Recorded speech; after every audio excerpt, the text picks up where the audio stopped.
and laying a trap. So that when you understand the nature of stage magic, you think, God damn it, how simple that was.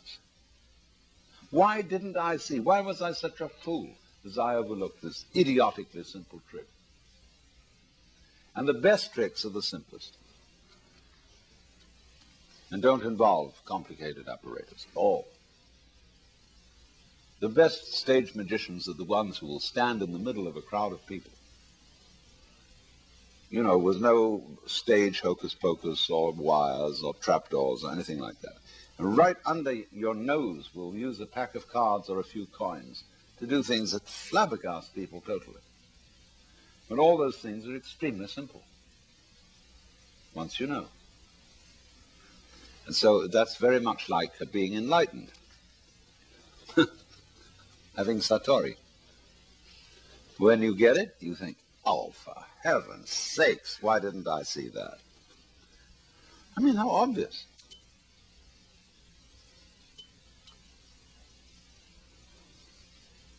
But the difficulty in communication here is that Satori, or enlightenment, is very much like seeing a joke. And then you laugh.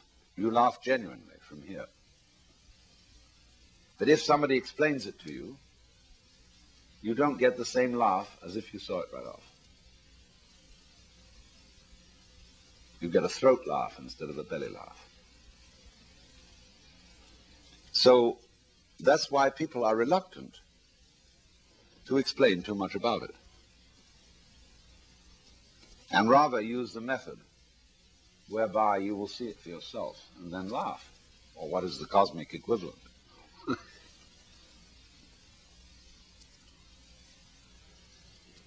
So therefore,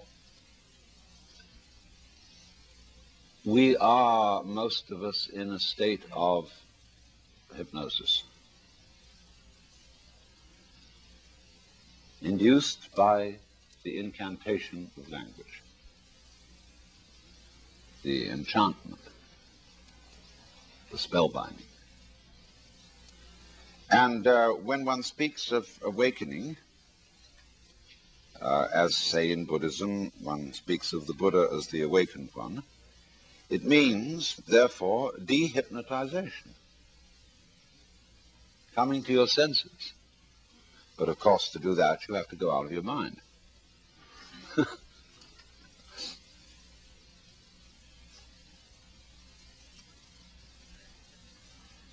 Well, then,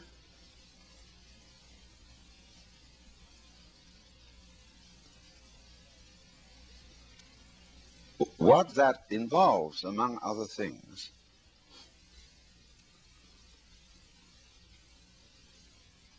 is an awakening to the true structure of your common sense. I once was invited to give an address before the American Psychiatric Association. It was a very funny situation because Aldous Huxley had been supposed to give the talk, and he was sick. And so they invited me to come and give it instead. And it was on a very dangerous subject, on the use of LSD. This was many years ago. This was in 1958, when LSD was just discovered. And what was I going to say? Well, they were horrified. Would I please meet with the committee? Because they didn't want anything to be said that would somehow damage their scientific integrity. So here they were, anxious as all get out. Well, I said you invited me here to talk, and to tell you the truth, I don't know what I'm going to say, because I never prepare anything in advance. I'm going to listen to what you have to say first, and I'll make up my mind. So I attended the morning conference. And one interminably dull paper after another was read, you know, and most of them by psychoanalytically oriented people who were discussing mysticism in terms of regression, regression to the womb, regression to the oceanic feeling of the as yet undifferentiated infant.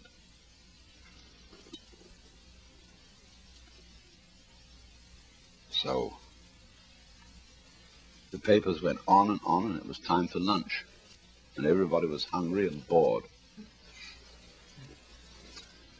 So I said to the chairman, he called me to the platform. I said, how much time? Oh, he said, I don't know, let me make it 15 minutes. I said, okay. So I said to the group, now look, I know you're waiting for lunch, and this is not going to be another learned paper. It is going to be a few remarks off the cuff. We philosophers are very grateful to you, psychiatrists, for all your explorations into the emotional and unconscious bases of our opinions and our views of the world. And this has been extremely informative and interesting. Now, however, the shoe is on the other foot. And we'd like to inform you of the unconscious intellectual assumptions underlying your psychiatric methods.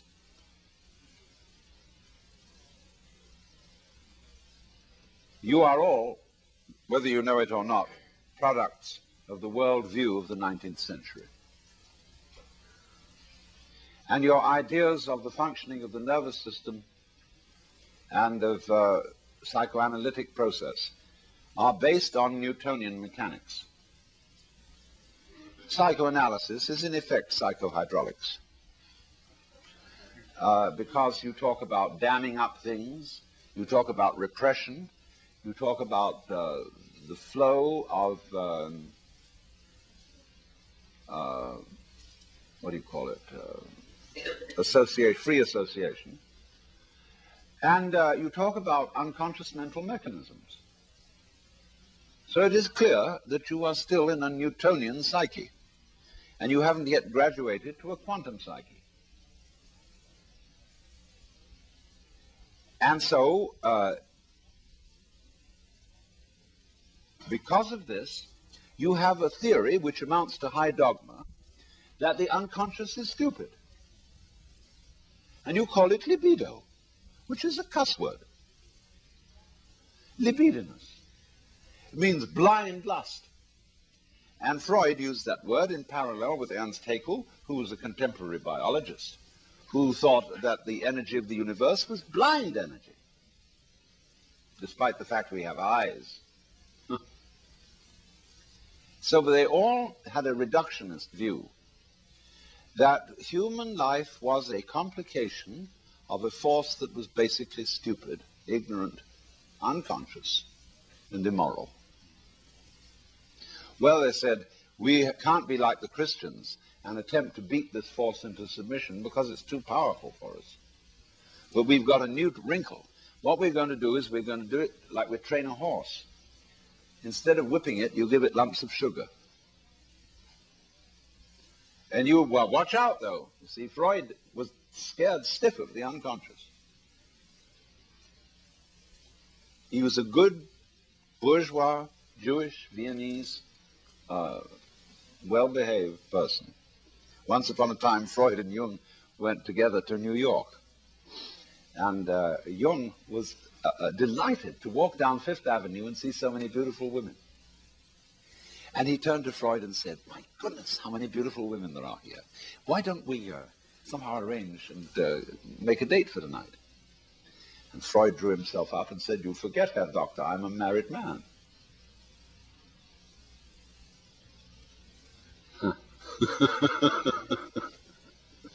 So Freud always thought that the unconscious was not really very nice. Now, he had a contemporary by the name of George Grodek. And George Grodek is very little known in this country. And Grodek gave Freud many of his basic ideas.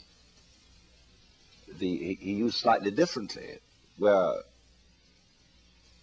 Freud called it the id, Grodek called it the it.